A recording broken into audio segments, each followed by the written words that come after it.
Good morning students. Morning. Probability distribution chapter आज हम start करने जा रहे हैं। और प्रोबेबिलिटी डिस्ट्रीब्यूशन से पहले प्रोबेबिलिटी ये चैप्टर आप 10th स्टैंडर्ड में पढ़ चुके हैं और इसका 11th में भी बेसिक एक इंट्रोडक्शन हो चुका है।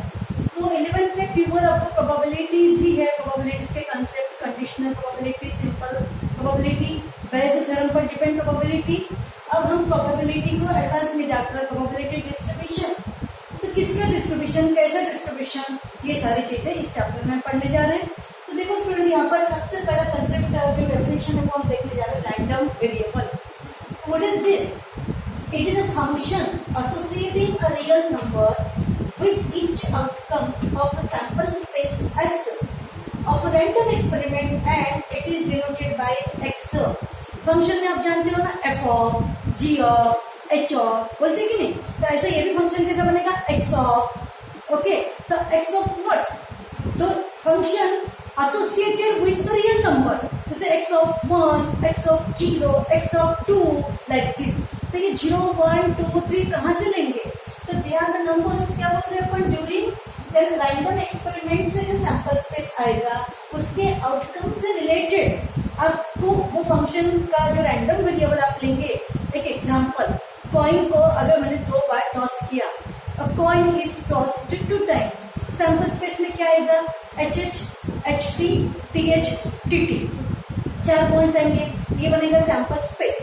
अगर रैंडम वेरिएबल को मैं इंडिकेट कर रही कि नंबर ऑफ हेड्स, विश कर रही, नंबर ऑफ हेड्स मैं मन में विश कर रही, तो नंबर ऑफ हेड्स उस during the 2 tosses of coin कितने आ सकते हैं? आपके पास में 4 आउटकम्स है, 2, 1, 2 कॉइन्स है कि नहीं, एक, उसके बाद में 2, उसके बाद में 3, उसके बाद में 4, 1, 2, 3, 4 पेयर वाइज में आपके पास 4 आउटकम्स है। तो उन आउटकम्स में मैं विश कर रही कि नंबर ऑफ हेड्स। ओके, तो फर्स्ट अटेम्प्ट में अगर आप देख रहे हो तो नंबर ऑफ हेड्स कितना हो सकता है? अगर चाहो तो देखो, तो टीटी अगर आ गया तो एक भी नहीं हो सकता, तो नंबर ऑफ हेड्स 0 भी तो हो सकता है ना। यानी कि आउटकम से रिलेटेड आप जो विश कर रहे हैं random variable x equal to number of heads का वेरिएबल आप कर रहे हैं। ओके, तो नंबर ऑफ हेड्स आउटकम से असाइंड नंबर आप देखना चाहते हो, तो अगर टीटी आ गया तो नंबर ऑफ हेड्स क्या रहेगा, 0। यानी कि अब असाइन 1 नंबर आपको क्या मिला, 0। ओके, तो x ऑफ 0। ओके ना, x इज इक्वल टू 1 अगर देखा गया, ठीक है, तो ऐसे कंडीशन में हम देखेंगे HT और TH, इनमें 1H यानी कि 1 हेड आपको दिखाई देगा। ओके, यानी कि आपका x ऑफ 1 भी आप सोच सकते हो कि x इज इक्वल टू 1। पहला नंबर कौन सा लिया, 0, बाद में 1, उसके बाद नंबर ऑफ हेड्स 2 भी तो हो सकते हैं ना, HH। ओके, तो इस तरीके से आप HH में नंबर ऑफ हेड्स आप 2 ले रहे हैं। तो हियर अगर आपने नंबर ऑफ हेड्स को विश किया तो x कैन टेक्स वैल्यूज 0, 1, 2। तो समझ में आ रहा है? तो इसके बाद हम ये जो कंसेप्ट है कि जैसे ये x ऑफ हम 0, तो देखेंगे कि x ऑफ 0 कैसे निकालेंगे। उस कंडीशन में probability of x equal to 0 निकालने के लिए 0 का आउटकम कौन सा, टीटी। ओके, तो प्रोबेबिलिटी ऑफ 0, x ऑफ 0 निकालना मतलब probability of x equal to 0। सुनो, x ऑफ 0 मतलब probability of x equal to 0 and probability of x equal to 0 मतलब probability of number of heads is equal to 0। ऐसा दिखाने वाला outcome कौन सा हुआ, टीटी। तो उस टीटी की प्रोबेबिलिटी लगेगी इसको, x ऑफ 0। अगर मैंने x ऑफ 1 ले लिया तो x ऑफ 1 मतलब probability of x is equal to 1 head. तो probability of x is equal to 1 head मतलब 1 हेड दिखाने वाले जो पॉइंट्स है कौन से, HT और TH, उसकी प्रोबेबिलिटी यहाँ पे अटैच हो जाएगी, समझे। उसके बाद में x ऑफ 2 अगर मैंने कहा x ऑफ 2 तो क्या बनेगा, probability of x is equal to 2 number of heads, क्योंकि इस क्वेश्चन में फिलहाल हमारा विषय हेड का चल रहा है। तो 2 नंबर ऑफ हेड्स की प्रोबेबिलिटी मतलब 2 नंबर ऑफ हेड्स का जो आउटकम है उसकी वाली प्रोबेबिलिटी यहाँ पर लगेगी। तो क्या बनेगा आपका, HH की probability, that means x of 2। तो आपको x of 0 means probability of x is equal to 0, means probability of number of heads is equal to 0, means probability of tt. Okay, now अब बोलेंगे x of 1, एक capital random variable x एक function है कि नहीं, x of 1 means probability of x is equal to 1, means probability of number of heads is equal to 1, means probability of number of heads 1 दिखाने वाले points कौन से, ht और th, इनकी जॉइंट प्रोबेबिलिटी जो आएगी वो रहेगी x of 1, समझा।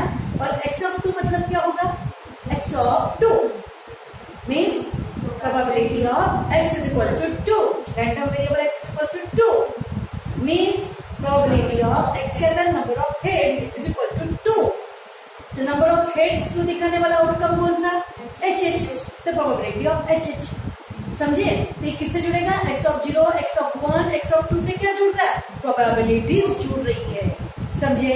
तो ये कंसेप्ट समझ में आ गया। तो आगे आप देखते हैं, देखो domain of random variable x, ये जो भी एक फंक्शन है तो फंक्शन का डोमेन भी रहेगा और रेंज भी रहेगा।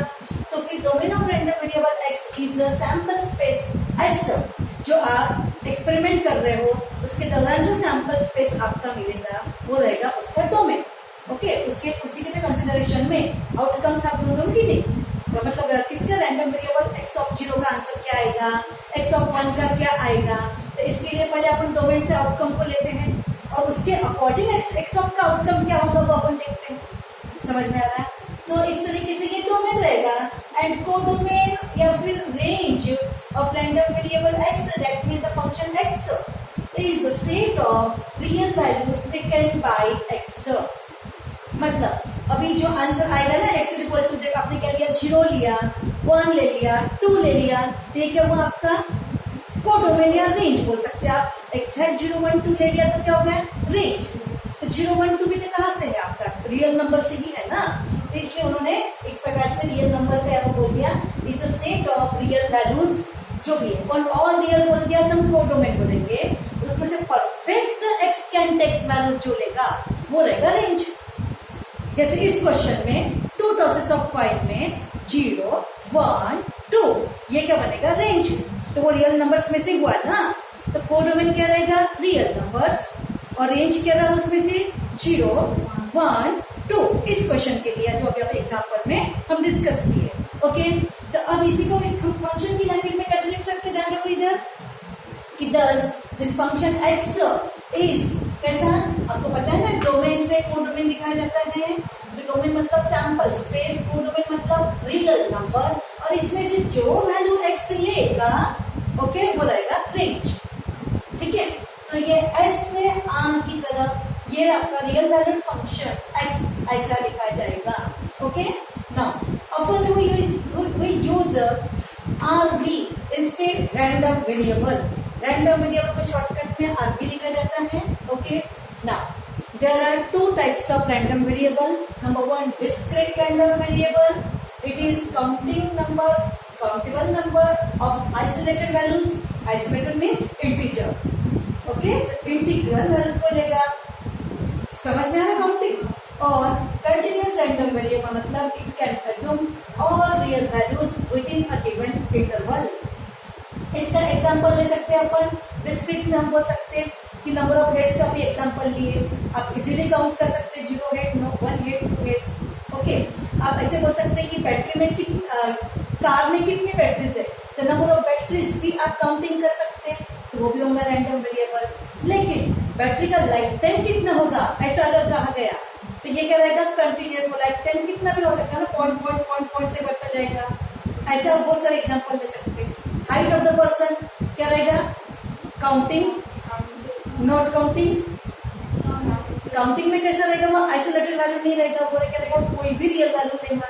हाइट पॉइंट से बढ़ती जाएगी कि नहीं, इस तरीके से वो कैसा रहेगा कंटिन्यूअस रैंडम वेरिएबल। तो जो टप्पे से इंटीग्रल वैल्यूज लेगा, आइसोलेटेड वैल्यूज बोले कि नहीं अपन ने, उसको बोलेंगे डिस्क्रीट, और जो ऑल रियल वैल्यूज लेगा आपके दिए इंटरवल से तो उसको बोलेंगे कंटिन्यूअस रैंडम वेरिएबल। तो आपको समझ में आ गया होगा व्हाट इज रैंडम वेरिएबल। ये एक फंक्शन है जिसका डोमेन क्या होता है सैंपल स्पेस, जिसका रेंज क्या होता है रियल नंबर में से आने वाला एक्स के अंदर एक्स वाला क्या रहेगा रेंज रहेगा. Okay, write down this one. Now see here probability distribution of discrete random variable x. हमने देखे ना कि discrete और continuous, उसमें से discrete random variable का probability distribution पढ़ रहे हम लोग. ठीक है, वैसे हम कितना भी डिस्कस कर लो डेफिनेशन रियल कंसेप्ट वो तो आपको प्रीवियस में मैंने अभी बता दिया समझा के. फिर भी एक एग्जांपल से हम इसको समझ पा रहे थे हम लोग. 3 coins are tossed to find probability distribution of number of tails. यानी कि नंबर ऑफ टेल्स का प्रोबेबिलिटी डिस्ट्रीब्यूशन फाइंड करने के लिए नंबर ऑफ टेल्स का रैंडम वेरिएबल बनेगा. उसको हम रैंडम वेरिएबल एक्स इंडिकेट करेंगे कौन से एक्सपेरिमेंट में during the toss of 3 coins. Okay, तो फिर फर्स्ट यहाँ 3 coins are toss and you first mention the experiment. Experiment क्या हुआ वो लिख लो और according to that experiment if possible sample space को अरेंज कर लो. मैंने ई को पॉसिबल क्यों बोला, अगर ये कॉइन्स को अगर 10 बार उछाला होता तो सैंपल पॉइंट यानी कि आउटकम को यहाँ लिख कर दिखाना फिलहाल मेरे लिए पॉसिबल नहीं होता. इतने सारे में लिख पाती क्या, उतना टाइम तो चले जाता ना. तो ज्यादा से ज्यादा क्या कर सकते हो 3 कॉइन्स का या हद हो गई आप, और 2 डाइस का आउटकम्स नहीं क्या ये आप प्रेजेंट कर सकते हो. उसके बाद में अगर ऐसा कुछ एक्सपेरिमेंट के लिए ट्रायल का रेस्ट टू पावर अगर बढ़ गया तो हम हर बार आउटकम को ऐसा लिस्ट करके नहीं बताएंगे, directly number of sample space में इंटरेस्ट रखेंगे. ओके, तो यहाँ पे सैंपल स्पेस हमने लिस्ट कर दिया. नाउ देखो सबसे पहले क्या करेंगे एक्सपेरिमेंट को लिख लो. नंबर ऑफ सैंपल स्पेस यहाँ पर क्या आएगा, number of sample space is equal to 8 आएगा, वो लिख लो. सैंपल स्पेस लिखने के बाद उसके बाद जिसके लिए प्रोबेबिलिटी डिस्ट्रीब्यूशन फाइंड करना होगा उसका रैंडम वेरिएबल चूज कर लो. ओके, किसके लिए आपको प्रोबेबिलिटी डिस्ट्रीब्यूशन फाइंड करना है, नंबर ऑफ टेल्स के लिए. तो टेल्स की नंबर ऑफ को एक्स ऑफ आप इंडिकेट कर लो. समझे, तो लेट फिर x denotes number of tails. Number of heads का होता तो या नंबर ऑफ हेड्स ले लेते. ओके, देख अब x टेक्स वैल्यूज 3 टॉस में आपका एक भी जगह टेल नहीं होगा तो एच वाले में x ऑफ 0 भी बनता है, यानी कि नंबर ऑफ टेल्स 0 भी बनते हैं कि नहीं. अगर 3 में से किसी एक जगह पर टेल है तो फिर x इज इक्वल टू 1 होगा, number of tail is equal to 1. 3 में से किसी 2 जगह पे टेल्स होंगे तो x इज इक्वल टू 2 भी होगा, या फिर तीनों भी जगह पे टेल होगा तो x इज इक्वल टू 3 भी होगा. तो x टेक्स वैल्यूज हियर 0 1 2, वही हमने 0 1 2 3, तो ये x टेक्स वैल्यूज यहाँ आपको लिखना होगा. Is it? नाउ जैसे आपने लिख लिया हम स्टार्ट कर रहे हैं x ऑफ 0 मतलब probability of is equal to का वाला ये वाला is equal to p of x is equal to 0. इसका मतलब होता है x of 0. Clear? And probability of x is equal to 0 मतलब प्रोबेबिलिटी ऑफ x क्या था आपका, नंबर ऑफ टेल्स था. x को क्या लिया आपने, नंबर ऑफ टेल्स लिया कि नहीं. तो p of x is equal to 0 मतलब probability of number of tails is equal to 0. तो मैंने वही यहाँ पर लिख दिया, number of tails is equal to 0. Okay ना. अब नंबर ऑफ टेल्स 0 दिखाने वाला आउटकम जो होगा उसकी प्रोबेबिलिटी असाइन यहाँ पर होगी. समझे कि नहीं. तो फिर नंबर ऑफ टेल्स 0 का आपका सॉरी यहाँ पर टी नहीं आएगा, यहाँ पर क्या आएगा एच एच एच. तो प्रोबेबिलिटी ऑफ क्या बनेगा एच एच एच एक्स आएगा. Number of tails equal to 0 वाला आउटकम एक ही है आउट ऑफ 8. 8 में से ये एक रहेगा तो उसकी प्रोबेबिलिटी 1/8 हो जाएगी. समझ में आ गया. तो ये आंसर किसका निकला आपका x ऑफ 0 का. ओके, और ये सैंपल पॉइंट्स आपको लिखने के लिए 8 का आपको पता है ना ये कंसेप्ट, 4 बार h 4 बार t, 2h 2t 2h 2t HT ऐसा कर लो तो आपके 8 के 8 पॉइंट से कोई भी मिस्टेक नहीं होगी, कोई रिपीट नहीं होगा, फटाफट आप लिख सकते हो. समझ में आ रहा है. तो जैसा आपका x ऑफ 0 निकला वैसे ही अब आपको बताओ x ऑफ 1 मतलब क्या रहेगा, बोलो. x ऑफ 1 मतलब probability of x is equal to 1. That means probability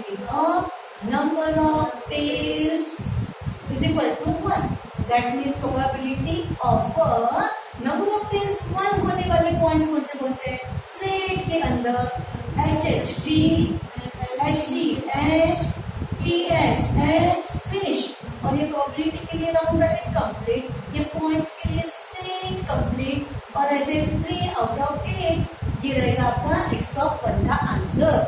that means probability of x is equal to 1 is it. तो probability of x is equal to 1 निकल गया। अब हमें निकालना है सपोज x ऑफ 2 निकालना है, तो बोलो बोले x ऑफ 2 क्या क्या बनेगा यहाँ से, हाँ करेक्ट, प्रोबेबिलिटी ऑफ, हम इसको सिमिलरली कर लो, सिमिलरली को हम थोड़ा प्रेजेंट शॉर्ट कर लेंगे। x ऑफ 2 मतलब probability of x equal to 2, probability of number of tails is equal to 2, that means is equal to tails 2 होने वाले कितने आउटकम्स है 1, बाद में 2, और यहाँ से क्या काम मिला आपको, ये 1 हो गया, ये 2 और ये 2 वाले, ये वाला 3, 1 2 और ये 3, ओके। इसका भी क्या बनेगा 3/8। वैसे तो हमको पता ही है इसका 3/8 आता ही है, लेकिन आपको से भी दिखा दिया कौन से पॉइंट से बनो, okay. Similarly probability of x of, बोलो कौन सा 3, सॉरी पहले अपन क्या बनेंगे, x of 3 is equal to probability of x is equal to 3 और 3 टेल्स एक ही तो पॉइंट है ना, कौन सा H H H H H H क्या रहेगा 1/8। अब आपको कंसेप्ट समझ में आ गया x ऑफ का, आप डायरेक्टली यहाँ से भी स्टार्ट कर सकते हो। तो p of x is equal to small x, that means nothing but x of x, मतलब कैपिटल X ऑफ यहाँ क्या लिखूंगी मैं स्मॉल x, समझ में आ रहा। ये फंक्शन के लिए वो वेरिएबल के लिए रहेगा, आप फिलहाल इसको नोट डाउन कर दो, और बाद में हम इस प्रोबेबिलिटीज को डिस्ट्रीब्यूट करेंगे और उसी को बोला जाएगा probability distribution. Note down this one. हाँ एक एक्सक्यूज मी, यहाँ पर मैंने क्या बताया था अभी आपको थोड़ी देर पहले एच एच एच बताया ना, नहीं आपका नंबर ऑफ टेल्स का क्वेश्चन चल रहा है, तो यहाँ पर क्या आएगा probability of all are tail नहीं कह रहे 3 के 3 टेल्स, मतलब क्या बनेगा टी बनेगा, ओके। तो इस तरीके से राइट ऑन दिस वन। तो यहाँ पर हमने चेंज कर दिया, देखो मैंने सिमिलरली में शॉर्टकट किया था, फिर हटा दिया, पूरा डीपली क्विकली लिख दिया मैंने, नंबर ऑफ टेल्स 2 वाले पूरे आउटकम्स दिखा दिए और 3/8 कर दिया। नंबर ऑफ 3 टेल्स वाले, नंबर ऑफ 2 टेल्स हो गया, नंबर ऑफ 3 टेल्स वाला आउटकम दिखा दिया और उसकी प्रोबेबिलिटी लिख दी।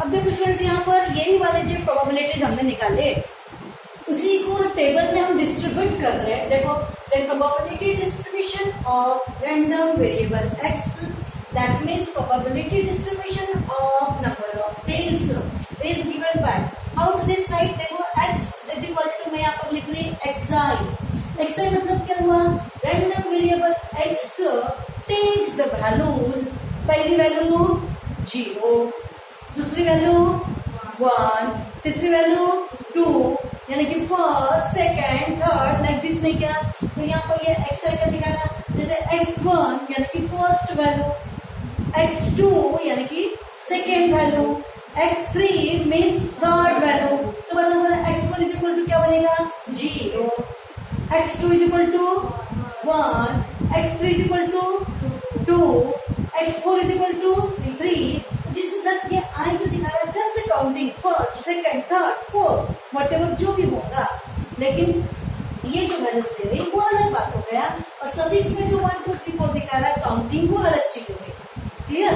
सो फिर यहाँ पर x इक्वल टू xi लिखेंगे, तो फिर xi की जो वेरिएबल है अलग अलग वैल्यूज क्या है 0 1 2 3, तो फिर probability of x is equal to xi, that means capital X of xi, x क्या है फंक्शन है ना, x ऑफ xi स्मॉल वाला लिखना है यहाँ पर ध्यान रखो।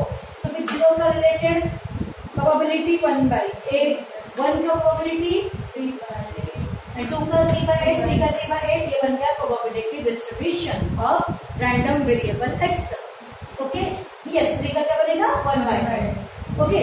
Now students see here probability distribution जो टेबुलर फॉर्म में है इसी को प्रोबेबिलिटी मास फंक्शन भी कहा जाएगा। उसको अगर फंक्शन की लैंग्वेज में ऐसा लिखा है, ध्यान रखो probability mass function that means PMF, इसका शॉर्ट फॉर्म लिखा जाएगा of random variable x is given by capital P of small x। अब यहाँ पर प्रोबेबिलिटी फंक्शन बोल रहे हैं अपन, probability mass function P of small x, और कुछ नहीं करना है, जो प्रोबेबिलिटी हमने ले लिया 1/8 for x equal to 0, 3/8 for x equal to 2, और ये जो है टेबुलर ये आपको वर्टिकली आपको अरेंज करना है और स्मॉल लेटर्स यहाँ पर लेना है एज ए इनपुट में वेरिएबल x की जगह पर। देन ऐसा जो प्रेजेंटेशन है इसको बोलेंगे प्रोबेबिलिटी मास फंक्शन, और ये जो है probability distribution. Okay, so students इसी को लेकर अब कंडीशन ये बनती है कि जब हमको पता है कि रैंडम वेरिएबल से रिलेटेड सारे के सारे फ्रैक्शंस ये क्या है, प्रोबेबिलिटीज है, तो प्रोबेबिलिटीज कभी भी नेगेटिव नहीं हो सकती। तो उसी को लेकर जब वो नेगेटिव नहीं हो सकती तो क्या हो सकती है, ये हो गया, या फिर प्रोबेबिलिटी डिस्ट्रीब्यूशन होगा तो वो नंबर्स के बीच में क्या रिलेशन होगा जो ऑलवेज ट्रू रहेगा। तो ये सब हम नेक्स्ट वीडियो में कंटिन्यू करेंगे। ओके, सो हमारा स्टार्टिंग क्वेश्चन का वीडियो जो चल रहा था, video number 1 for probability distribution, इसको कंटिन्यू करते हैं वीडियो नंबर 2 के अंदर। ठीक है, वो जो क्वेश्चन आपका एज इट इज था, यहाँ तक कि प्रोबेबिलिटी डिस्ट्रीब्यूशन हो चुका, प्रोबेबिलिटी मास फंक्शन सेम है, ये डिस्ट्रीब्यूशन थोड़ा प्रेजेंटेशन यहाँ नोट डाउन कर लो और ये मास फंक्शन का देखो। तो मैंने कहा कि एवरी ये जो नंबर है ये असाइड फ्रैक्शन है, वो क्या है, प्रोबेबिलिटीज है, और हम जानते हैं कि प्रोबेबिलिटीज कभी भी नेगेटिव नहीं होती है। It is the fraction less than 1, it is the chance out of, यानी कि जो ऑल पॉसिबल वेज में आप जो आउटकम्स होते हैं उससे आप फेवरेबल थिंकिंग रहती है आपकी। तो फिर इसमें से इतना ऐसा आप लोग सोचोगे तो फ्रैक्शन ऑब्वियसली आप जो विश कर रहे हैं वो न्यूमरेटर में कंसिडर कर रहे हैं, और जब ऑल आउटकम्स आता है, ऑल थिंकिंग है, वो डिनोमिनेटर में होता है, तो ऑफकोर्स फ्रैक्शन क्या रहेगा, लेस देन 1 रहेगा। लेकिन अगर आप जो विश कर रहे हैं और हो जाए कि पूरा का पूरा सैंपल स्पेस ही दुनिया बन के आपके सामने आ जाए आपकी विशिंग में, तो वो फ्रैक्शन आपका 1 बन जाएगा, क्योंकि उस कंडीशन में आपकी विशिंग और सैंपल स्पेस पूरा आपका कोइंसाइड हो जाएगा, तो प्रोबेबिलिटी 1 बन जाएगी। ओके, या फिर आप जो विश कर रहे हैं और ऐसा हो ही नहीं सकता तो प्रोबेबिलिटी 0 हो जाएगी। ओके, तो प्रोबेबिलिटी क्या रहेगा आपका, 0 से 1 के बीच, वो कभी 0 के नीचे नहीं, 1 के ऊपर नहीं, और इनके बीच का वो रहेगा फ्रैक्शन। तो सब पहली कंडीशन ध्यान रखो यहाँ से। फ्रॉम द अबव एग्जाम्पल, यानी कि जो एग्जाम्पल हमने पहले ले लिया 3 फॉरेस्ट को क्रॉस करने के बाद, जो कि हमने वापस से इस वीडियो में कंटिन्यूशन में दिखाया गया है, तो इस एग्जाम्पल से हम बोला गया है कि यहाँ पे अगर x denote the probability distribution, then number 1 condition P of x